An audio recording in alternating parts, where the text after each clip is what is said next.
Hello and welcome to the Authority of Love. This is another edition of Family Foundation Friday with your host here, Greg Williams, and our great co-host, David Walls of the Family Foundation. David, first of all, welcome back, brother. Yeah, it's been a while. It's good to be back with you. Yeah, it's been a while. We got to tape one show. If you listen, you probably heard a repeat of that. We don't do that very often. Matter of fact, that may be the first time, I think, David, that we've done that, where we had to repeat a show. But and so I hope that you were able to hear that and share it. But you've had some interesting travels and got some more coming up. So tell us about how that's gone, first of all. Yeah, no, got to visit some family, little R&R, and then also it's conference season apparently. No, been to some great conferences put on by some of our national allies. Most recently was at a conference hosted by our good friends at Alliance Defending Freedom.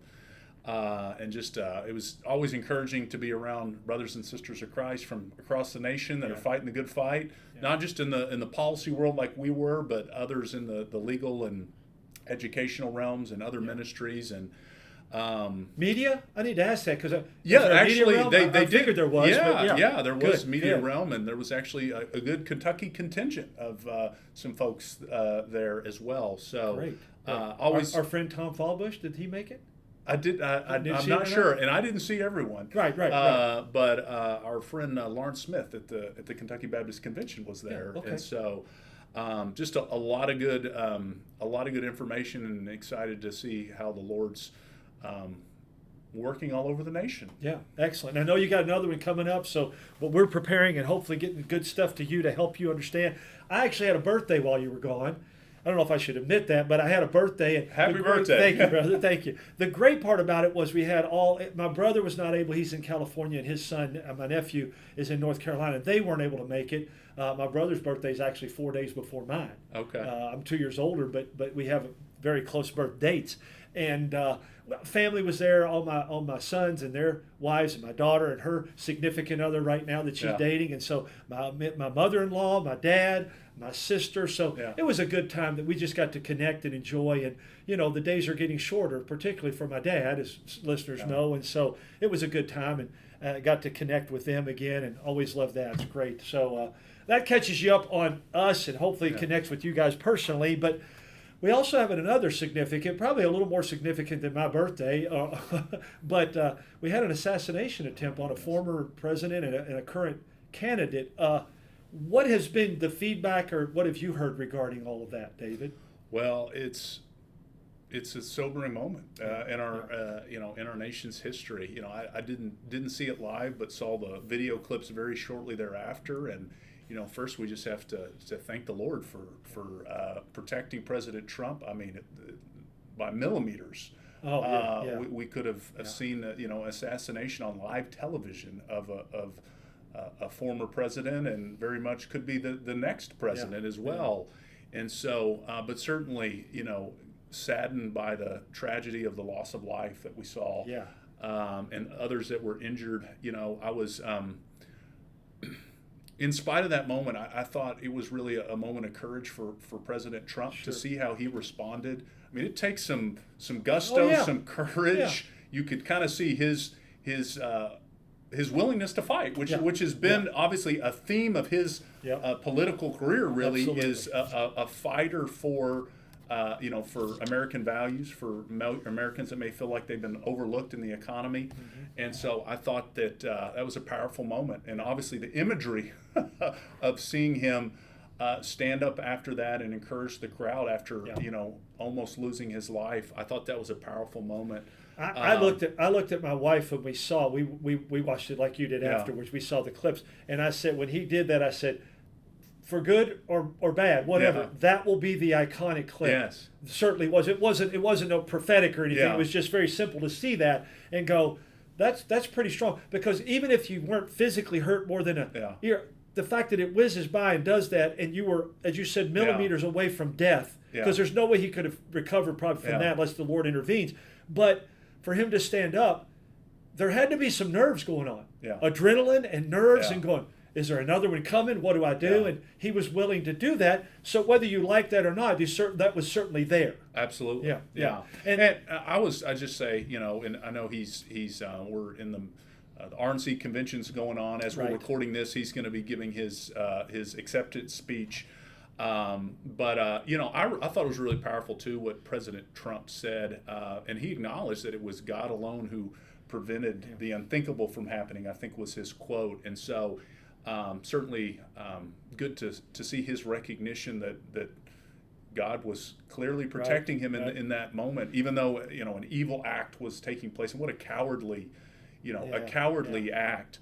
And certainly, you know, we're not going to break this all down, but a lot of questions about how this even what happens. What they knew, what they didn't know, those kind of things. Yeah, you know, I don't know. In the moment in which we live, but certainly another reminder that you know, in so many ways, the political rhetoric has just gotten out of hand in this country. We have, and you and I talk about these. There are deep differences in worldviews, and when we're talking about in the political context, the parties are you know, very divided, have stark contrasts and issues. But at the end of the day, we are still all Americans. And we're human beings. And we're human beings created in the image of God, and we should be able to have robust conversations, debates on these issues without violence being.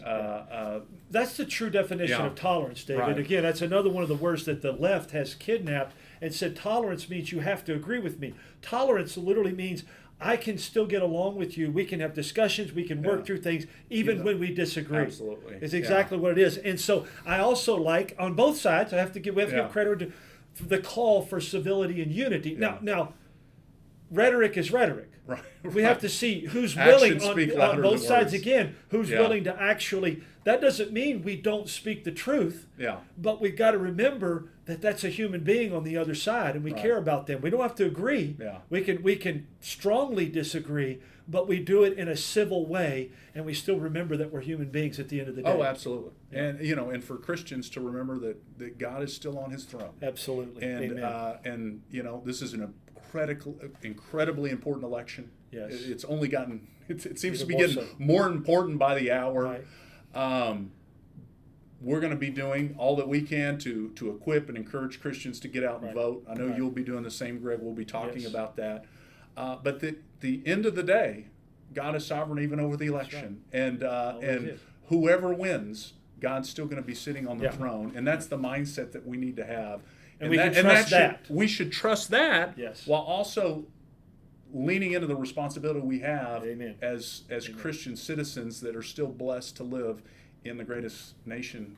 That the God freedoms has, that we still and it's interesting because you can look at what happened and go, is President Trump going to be a Cyrus who obviously God is communicating with and protecting, but he may still have some pagan thoughts or things like that? Is he going to be like that? Is he still the person? President Biden currently is undergoing some physical ailments and stuff that who knows what's going to happen with that. So we need prayer for all of them. Absolutely. We really do. And that's where civility and unity and true godly love can start. Right. Let's do that. I have my desire about who I want in, mainly because of the platforms and the policies, which we'll talk about in a minute. But we need to remember, above everything else, not only their life here and now, but their life in eternity. Absolutely. So you mentioned the RNC. It wrapped up, as this goes to air, Friday, the 19th here, we are on July, that it wrapped up yesterday. I know I have some concerns about some of the things going on. What are yours, Dave? Yeah, well, the main concern that I've had has been on the platform. And we've been involved with some of our national allies in an effort to encourage the Republican Party at the national level to hold firm to the very, very strong platform that they've had on the issue of life, on the issue of marriage, and just a host of foundational issues. And you know, in the midst of this couple of weeks of a lot of almost chaotic news that's been going on that we've been talking about, you know, there was an effort led by the RNC to essentially gut a lot of the language and that Trump had been himself. Let's be honest, he was yeah. a big part of that. Yeah, Major I mean, the part party. I mean, in a presidential election year, you know, the party apparatus kind of wraps itself around who the leader is, and so. Very concerned that we've seen some of the strong pro-life language that's been removed, some of the commitments and calls for a national ban or Human Life Protection Act, essentially at the federal level, removed from the platform. Some of this platform language going back to when Ronald Reagan was even before 40, 50 years, yes. And so concern about the weakening of marriage and a removal of the biblical definition, the true definition of marriage, and just generic references to the sanctity of marriage. And so, look, the reality is there's going to be stark contrast between the two parties. Yes. There's no doubt about that. Absolutely. The Democratic Party's having its convention later this month, and there will be no references to protecting sanctity of unborn life. I can already tell you, marriage is whatever you want it to be. And so look, there are still clear distinctions. But when we think about what party platforms, and particularly what the Republican Party platform has been, it has been a foundational, principle-led, longer-looking document, and up until this point, generally has resisted the temptation to reshape the platform around campaign priorities that might just be in the here and now. And so I'm discouraged that they've gone short-sighted when we know long term that these are foundational issues that we have to continue to fight for. But like we said, we're under no illusions that there still are very stark contrasts between the two parties on these foundational issues. The problem I see with it, David, is that it's actually moving closer and a little closer, even if it's just incremental steps, to what the Democratic platform. Again, it's your choice as to who you vote for. But look at those platforms, because they too. I didn't always like Trump as a person. Still question a lot of things, but the platform helped hold him accountable. That's a big part of it. And folks, don't make me talk, because I do this all the time. The issue of marriage, you can't say we're going to uphold the sanctity of marriage in a platform and remove one man, one woman. Here's why: because the Democratic Party has for a long time said the government is what gives you and takes away your rights. The Republican Party is held firm on the biblical standard worldview as God is the one who gives those. We just want to protect them and hold them. God is the one who ordained and sanctifies marriage. You can't have a marriage that's not of one man and one woman that's ever sanctified. Or you're doing it by the government, and that's not God. So we're moving that much closer. And I want listeners to hear and share that with others. We need to hear that. So quickly, Sixth Circuit Court of Appeals. So there was another big update in the battle to fight back against President Biden's outrageous rewrite of Title IX that seeks to essentially erase women and girls in the educational and sports context. And so the Sixth Circuit, First Circuit Court to hear this case, and they have completely put the proposed changes by the Biden administration on hold. They were set to go into effect, I believe, August 1. So that will not be happening, at least in the states under the Sixth Circuit. And this court battle will continue, and I think they'll have full arguments later this year. So be in prayer for the Sixth Circuit. And there's other legal battles going on that issue. But as we continue to, unfortunately, have to fight across the country to push back against the way the Biden administration is using government power to try to undo legislation that was duly enacted, in this case, legislation to protect women and girls and their opportunities. And don't forget this, July 30th, you guys are having a town hall at Anchor Baptist Church. We'll have some on that next week again. And Matt Lockett and Jennifer Decker, representatives, are going to be there. It'll be great to hear them. The Family Forum is on October 12th.